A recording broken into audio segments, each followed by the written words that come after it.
Things got heated in California where activists who supported reparations there thought they were on the cusp of getting some of the most ambitious reparations legislation in American history. Then all of a sudden it fell apart. The California Legislative Black Caucus released a statement saying that they were pulling the bills for some reason.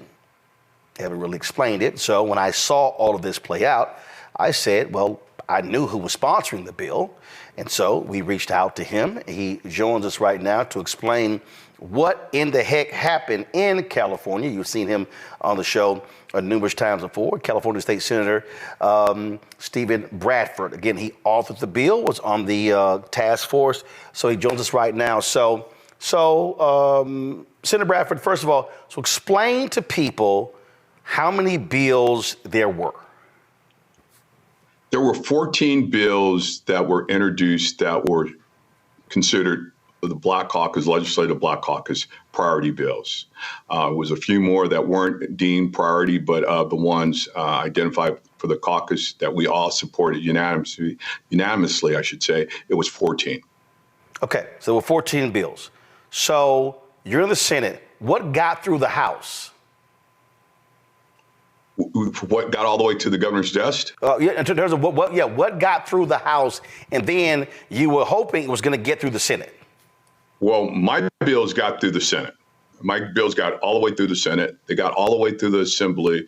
Through the last committee that they faced, policy committee, was appropriations. And to get out of appropriations without a single amendment, we figured we had no problems when it reached the floor. We had done a vote count, as again, I had 1403, which would stand up the American Freedmen Affairs Agency, 1050, which would have dealt with the racially motivated taking of property through eminent domain, similar to what I did 3 years ago with Bruce's Beach and returning that property. And then we had SB 1331, which would create a funding mechanism and foundation for reparations going forward, not requiring state money. We would look at federal money, philanthropic money, other means other than state money, since we were in a deficit situation. So those were my three bills. What got through were some bills dealing with books in prison, extension of the Crown Act, the closure of grocery stores, a notice, I should say, for the closures of grocery stores and pharmacies. And I just don't have the rest of them in front of me, but those that stuck out for sure. All right. So then all of a sudden, all hell broke loose. And this is a video here of one of the activists who was speaking outside of the assembly. Watch this. The bills are now. These are their bills. They have their names on the bills. They killing their own bills because they scared of the government. Now, listen, they gonna see this and they gonna get mad at us. They killing their own bills, then they gonna get mad at us. They killing their own bills because they scared of the government. Okay? We don't care. We need to send a message now to the governor. The governor needs to understand that the world is watching California, and this is going to have a direct impact on your friend, Kamala Harris, who's running for president. This is going to have a direct impact. So pull up the bills now, vote on them, and sign them. We've been waiting for over 400 years. All right, so. And again, so this was another bill here. They were talking to, this was another video. They were talking to Lori Wilson outside the chamber as well. All right, what happened? You make it clear, you had the votes. What happened? I got notice when I was in Chicago 2 weeks ago at the Democratic National Convention by Chair Lori Wilson of the Black Caucus. I'm the vice chair. She pulled me to the side while I was in Chicago and she says, hey, we've heard word that the administration might have problems with 1403. That was the only bill that we heard, 1403. Again, that was the foundation for standing up the agency. And I said, oh, that's news to me. No one from the administration has contacted me. And I says, what might be some of those concerns? And she wasn't specific. And so I did what I naturally would have done. I picked up the phone. I called my chief of staff. I called my legislative director. and asked them were they aware of any of those issues, and they said no. And upon my return on Friday, we had a Zoom meeting with the director of finance for the state of California, and he explained what those concerns were. Joe Steppenshaw, who's a stand-up guy, and he just said, hey, Mr. Bradford, under these tough budgetary deficit year, we have some problems with standing up the agency, and we just have concerns. No time did they say they were going to veto the bill. They just said we had some concerns, and they were going to offer up some amendments. He had nothing concrete at that time, so I says, hey, let me see what you come up with, and we'll consider it. And fast forward to the next week, Monday, this past Monday, we were on the floor because we were in the last week of session, so we were going late every night. By the time I got a notice from my chief of staff and ledge director around 5 o'clock, they said, we have the amendments, and they're saying, I'm recommending you not take the amendments. And that was our position. We felt the amendments kind of like watered down the bill and created a study. So we said no to those amendments. And I think that's pretty much what got us here today, because again, but no time did the governor or anyone in his administration say we were going to veto the bill. So the fear of a veto, I believe, caused members to say, let's hold the bills. Okay, so here's what I don't understand. If you pass it and he vetoes it, that's on him. By shutting it down, now it's on them. It's on the Black Caucus. And so I don't understand. I mean, you're a legislator. The governor has the right to veto bills. You pass the damn bill and then go, all right, let's see what you're going to do. I agree. We vetoed our own bill in essence. I mean, I've been doing this for 14 years in the legislature, and it's not the first time. I worked with Governors Schwarzenegger, Brown, and now Newsom, and they've all at some point, I've had a bill where they say, hey, we got problems with it, and let's see if we can fix it. And we either come to agreement or we don't. I had a bill last year dealing with social equity with cannabis, and his point person on cannabis met with me and says, hey, Mr. Bradford, we got problems with the bill. We want you to take these amendments. And I looked at him and I said, no, I can't take them. And we moved the bill to his desk. He signed that bill. 4 years ago, as you well know, I was the joint author on NIL. It was tremendous pressure for that bill not to reach the governor's desk. From Emirates of NC2A, everybody was saying, hold the bill, don't get it to his desk. We got it to his desk. There was also a threat of a veto there. But what did he do? Not only did he sign it, he signed it on LeBron James' show, The Shop. So the threat or even this saying that you have trouble was no reason to hold this bill. So I'm just disappointed that it didn't get to the finish line, because we were there. And we had done a vote count on my both of my bills, all three of my bills, and we were standing at 50 plus votes. So here's where I'm confused then. So if you had the votes, so what happened where it didn't move forward?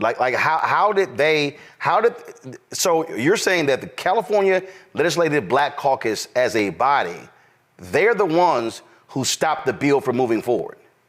They expressed concerns of not bringing it up on the floor.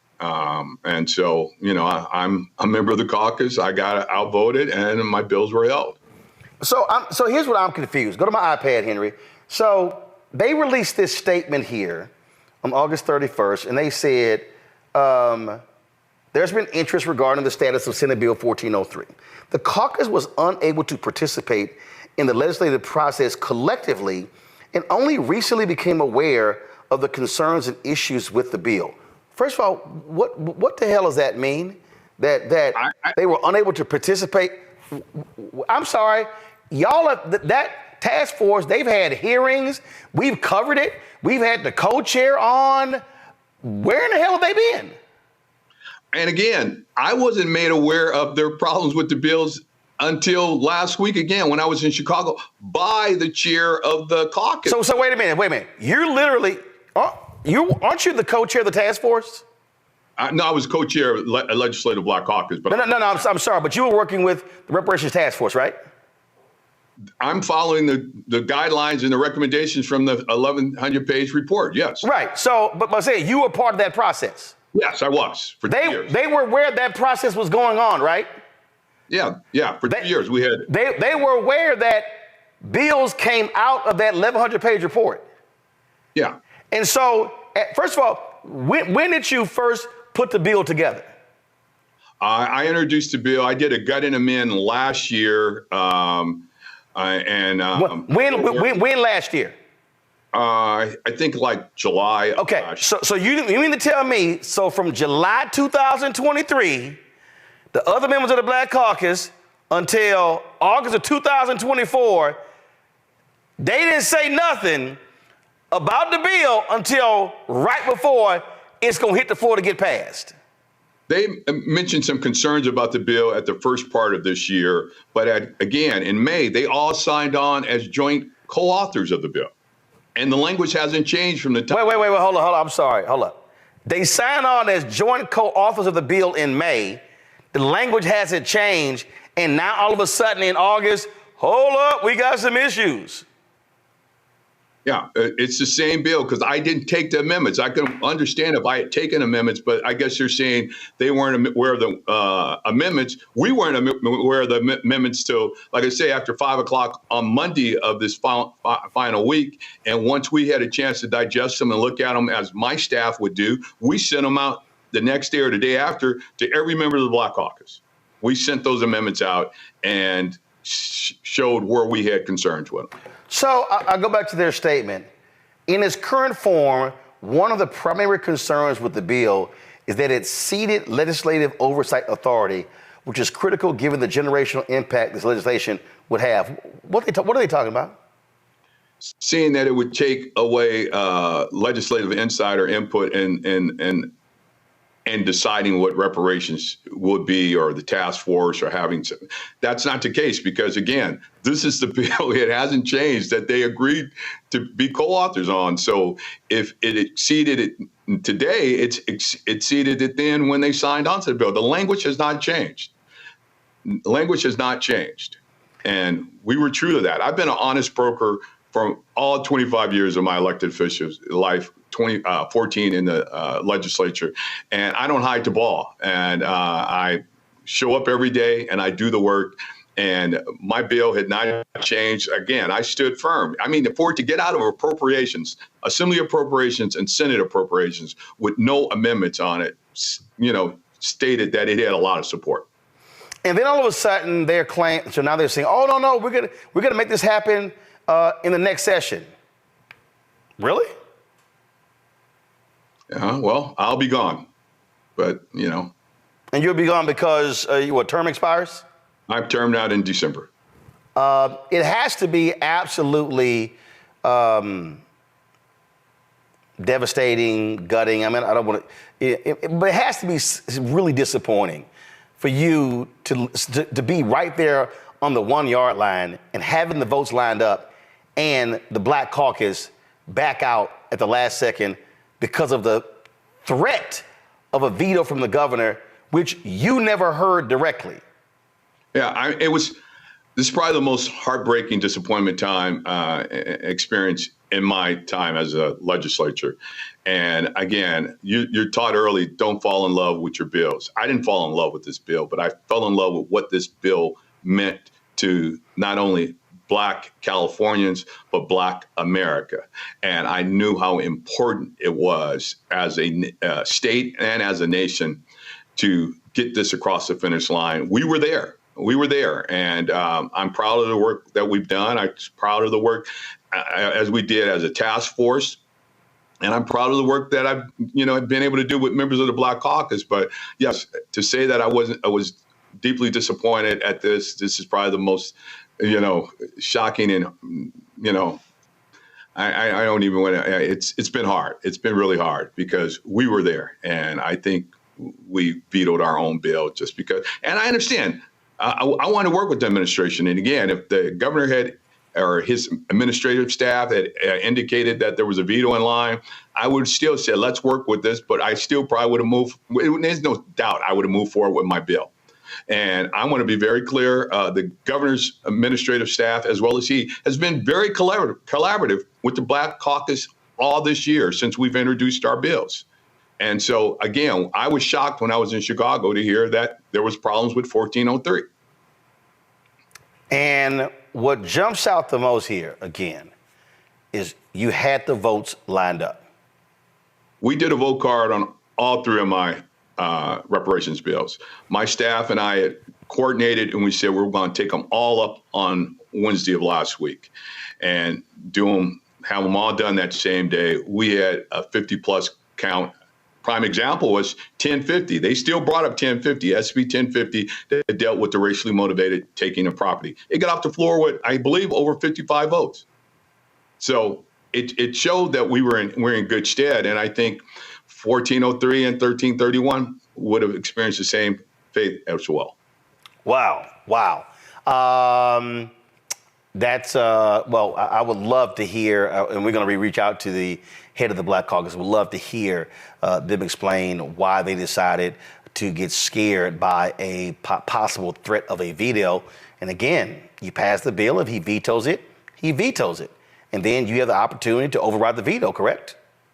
That's true. We have a supermajority in both houses. But again, and we're co-equal partners in government. So, I mean, we shouldn't no more acquiesce than the governor should acquiesce to us. We're co-equal partners. So we need to understand and appreciate our position as well, in this process. And, I was ready to move forward. I was totally committed to moving this package forward. It was a solid package. It was a package, again, that would have tremendous impact on California, but as a nation as well. I've been contacted by legislators all across the country who were following what we were doing, and they wanted to emulate and copy what we were doing, and was hoping that we get it done so they could do the same in their respective states. I mean, New York is setting up a task force similar to what we did here in California because of the work that we did in California. I think Oklahoma is looking to do the same as well. All right, then. Representative Bradford, Senator Bradford, I'm sorry. We appreciate it. Thanks so very much. Thank you for having me. Appreciate it. All right, thanks a bunch. Julian, what do you make of the, some would say, cowardice of the California Legislative Black Caucus for scuttling these bills at the last second when, according to Senator Bradford, he had the votes? He had the votes. He's been working on this so long and so hard. I admire him so much. He's a friend, but I really admire the work that he's done and the persistence. And to take all that 1,100 pages and boil it down to, I think it's 14 pieces of legislation, and to get to that point, I mean, the Legislative Black Caucus is a bunch of witches. Why would they withdraw the legislation? You could tell. Brother Man had extreme composure. I think he probably wants to cry because he's worked so hard on this. And I'm not wanting to cry. I want to, what I want to do. But I'm pissed. I'm really livid that all this work has wound down. And they said, well, we'll get it at the next session. No, you won't. Don't lie. Because frankly, he's been the he spearheaded it. I don't know what the considerations are. Why they did it, but the way they did it was cowardly. It was non-collaborative. It was anti-African, if you will, because African people deal in collaboration. What it was is it was just a wuss move. And again, they need to explain. As Steve said, the governor, the ledge, they're equal partners. The governor can veto and they can override. So what is the fear here? I mean, are they Mr. Boat jangling because if something comes out of California, they think it might negatively affect the presidential race? Because, the crazy people lining up, they don't even want to hear the word reparations. So is that what they're afraid of? Well, you cannot do fear, especially not in this context. So I'm just pretty disgusted, Roland. I had heard something on the radio before I came on, so I'm really glad that you had the senator on. But I'm at a loss to explain why the Legislative Black Caucus with the votes would make such a wuss move.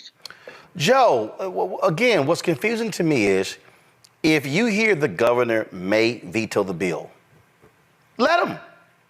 And guess what? If you can't override the veto in this session, what do? You reintroduce it next session. You don't pull the bill scared today and then go, oh no, it's a priority, and we're going to introduce it next session when you were on the 1 yard line.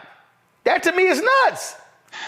Yeah, that's a problem, and I certainly feel bad for all of us, and for Senator Bradford, who I've gotten to know a bit, and saw DNC and CBC. I see a little political calculation by the governor, actually. That's what I see. If you add this along with, obviously, there's a message that's getting there somewhere. I think it's distant enough from Kamala Harris where I don't think it necessarily affects her. So I don't think that that's the calculus. And I don't think that it becomes a discussion about anything other than California being liberal. We already know that California is liberal.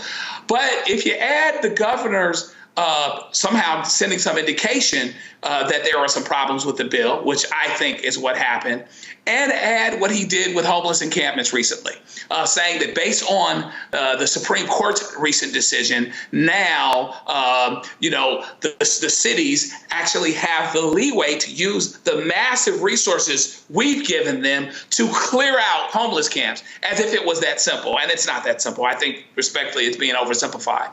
That maybe it's something that the governor is doing for the future. Everybody knows he wants to be president. I'm not saying that he's not supporting Kamala Harris. However, it seems like to me that towards the end of his term, what he's going to be doing, what he seems to be trying to do, is setting up some things that are a little bit more moderate, a little bit more tough on homelessness, tough on fill in the blank, so that at least the buck could be passed. I had the money. I gave the money to the agencies, to the local cities, and it was up to them to do X or Y or Z, so it's not me. So I wonder if there's this larger narrative related to it. But yeah, they should have presented it. Put it up, let the governor veto it, and then whatever happens, happens. You've done that before. It's terrible that there's discussions about it this late, because the budget problem, if there is one, has been one for a while. None of this stuff is new. And so something in the milk's not white for it to come up the way that it did and how late it did. And here's the deal, Mustafa. The governor doesn't even have to come out and actually say, I'll veto it. The California Legislative Black Caucus did it for him, gave him cover, and I'm just trying to understand, who do they represent? That's definitely a question that they're going to have to answer, because I keep it real with folks. My thing is, if you want my vote, then you have to earn my vote. And that means that I share my priorities with you, and you're supposed to do everything in your power to make those become a reality, especially when you have everything lined up. There's so much to unpack here.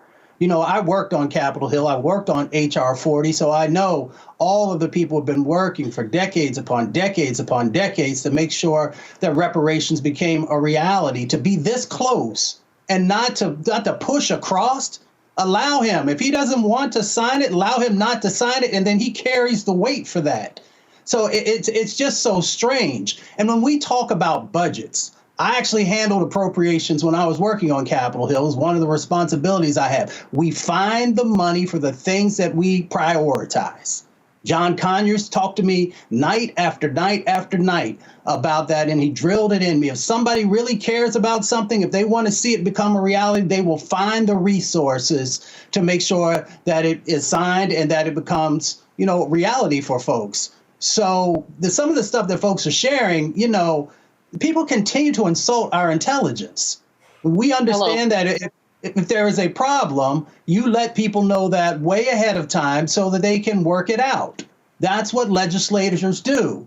If there's a challenge, if there's not the resources are there, people find a place where they can get those resources from. And if there's something in the language that is a significant problem, then you find a way to come together through collaboration, as Julian shared, to make that become a reality. So this is a bunch of smoke and mirrors that's going on right now. They know how incredibly important reparations are. There are lots of folks who are talking about it, trying to figure out how to make it become a reality, how to make sure that after all of these years that Black folks in America can finally begin to breathe again, can finally make sure that, everything that was stripped away from us, that we can start to repair that so that we can start to heal. And what this does, let me be very clear with folks, this continues to just rip open the wound once again and takes us further and further away from healing. So shout out to all those brothers and sisters who have been doing it for decades trying to make this become a reality. Shame on legislators who are not willing to stand up and push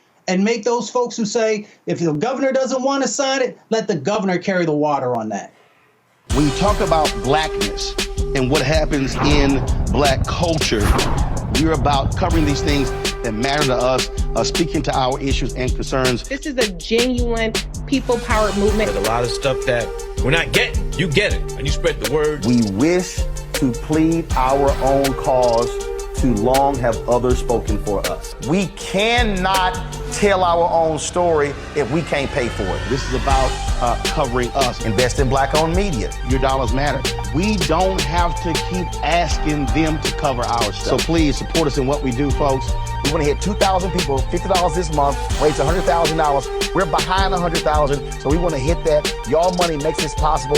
Checks and money orders go to P.O. Box 57196, Washington, D.C. 20037-0196. The Cash App is $RM Unfiltered. PayPal is R Martin Unfiltered. Venmo is RM Unfiltered. Zelle is Roland at RolandSMartin.com.